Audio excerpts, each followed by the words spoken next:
নমস্কার বন্ধুরা, কেমন আছেন সবাই? প্রবাসী বাঙালি চ্যানেলে সকলকে স্বাগত। আজকে আমি বানাচ্ছি মুগ তড়কা মাইক্রোওয়েভ ওভেনে। সঙ্গে থাকুন, পুরো ভিডিওটি দেখবেন, আর ভালো লাগলে ভিডিওটি লাইক করবেন, শেয়ার করবেন। তাহলে চলুন রেসিপিটা শুরু করি। তড়কা বানানোর জন্য আমি এখানে গ্রিন মুগ কলাই নিয়ে নিয়েছি, আর এগুলোকে আমি 8 থেকে 10 ঘন্টা গরম জলে ভিজিয়ে রেখেছিলাম। তো এই কলাইগুলোকে এখন আমি পরিষ্কার করে ধুয়ে নেব, আর ধুয়ে জলটা ঝরিয়ে তারপর নিয়ে আসছি। পরিষ্কার করে ধুয়ে জল ঝরিয়ে কলাইগুলো নিয়ে চলে এসেছি। এবার এর মধ্যে আমি দিয়ে দিচ্ছি 1 কাপ গরম জল, আর দিয়ে দিচ্ছি 1 টেবিল চামচ সল্ট। এই রান্নাতে যতটুকু জল আমি ইউজ করব পুরোটাই গরম জল ইউজ করব। এবার বাটিটিকে আমি মাইক্রোওয়েভ ওভেনের মধ্যে দিয়ে দিচ্ছি। 900 ওয়াটের মাইক্রোওয়েভ ওভেন, তো আমি এখানে টাইম সেট করছি 12 মিনিট। 6 মিনিট পর আমি মাইক্রোওয়েভ ওভেনটা একবার পজ করে বাটিটাকে বের করে নেব। আপনারা না চাইলে বাটিটিকে নাও বের করতে পারেন, এর মধ্যেই চামচ দিয়ে একটু নাড়াচাড়া করে দিলেই হয়ে যাবে। এবার বাটিটিকে আমি আবারও মাইক্রোওয়েভ ওভেনের মধ্যে দিয়ে দিচ্ছি। 5 মিনিট 58 সেকেন্ড বাকি ছিল, ওই টাইমটায় আমি আবার স্টার্ট করে দিলাম। এখন যেভাবে গ্যাসের সংকট দেখা দিয়েছে, তাতে করে এইভাবে যদি একটা দুটো পদ মাইক্রোওয়েভ ওভেনে রান্না করে নেওয়া যায়, তাহলে অনেকটাই গ্যাসটা সেভ করা সম্ভব হয়। কলাই সেদ্ধ হয়ে গেছে, এবার বের করে নিলাম।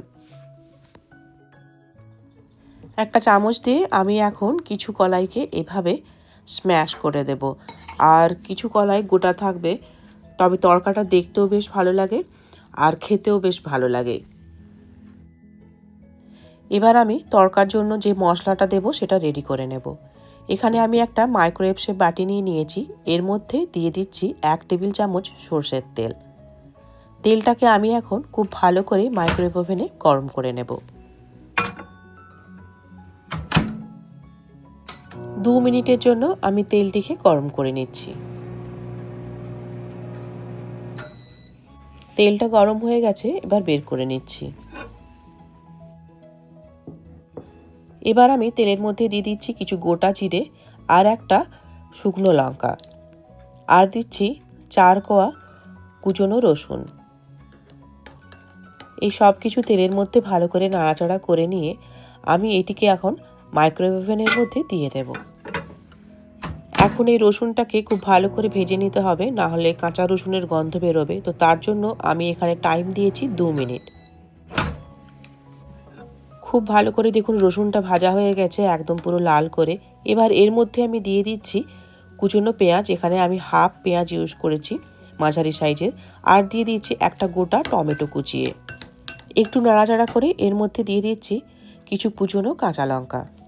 এবার এর মধ্যে গুঁড়ো মশলাগুলো একের পর এক দিয়ে দেবো। প্রথমে দিয়ে দিচ্ছি 1 চা চামচ হলুদ, এখন দিচ্ছি 1 চা চামচ জিরে, আর দিয়ে দিচ্ছি 1 চা চামচ ধনে, আর স্বাদ মতো লবণ।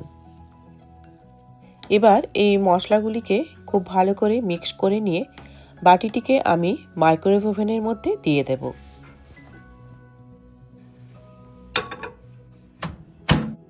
মশলাগুলিকে আমি 3 মিনিটের জন্য মাইক্রোওয়েভ করে নিচ্ছি। 3 মিনিট হয়ে গেছে, বাটিটিকে আমি বের করে নিচ্ছি। এই যে দেখুন টমেটো পেঁয়াজ সব খুব সুন্দর করে ভাজা হয়ে গেছে। এবার এর মধ্যে সেদ্ধ করে রাখা কলাইটা আমি দিয়ে দিচ্ছি। এখন সেদ্ধ কলাইগুলো খুব ভালো করে আমি এই মশলার সাথে মিশিয়ে নেব।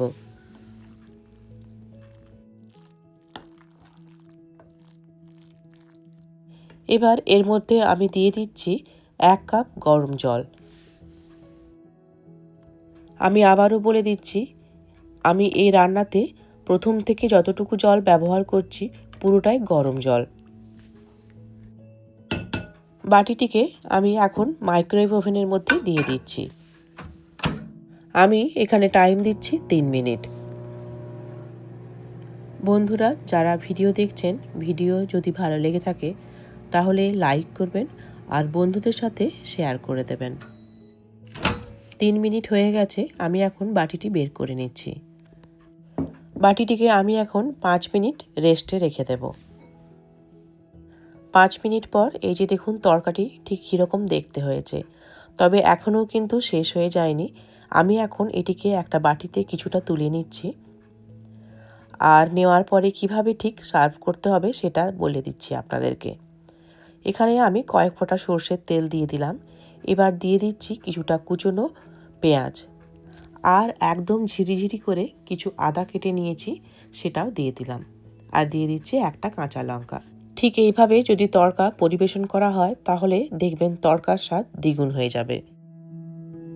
আপনাদের আজকের ভিডিও কেমন লাগলো কমেন্টে জানাবেন, আর ভালো লাগলে ভিডিওটি লাইক করবেন, শেয়ার করবেন। দেখা হচ্ছে পরের ভিডিও নিয়ে।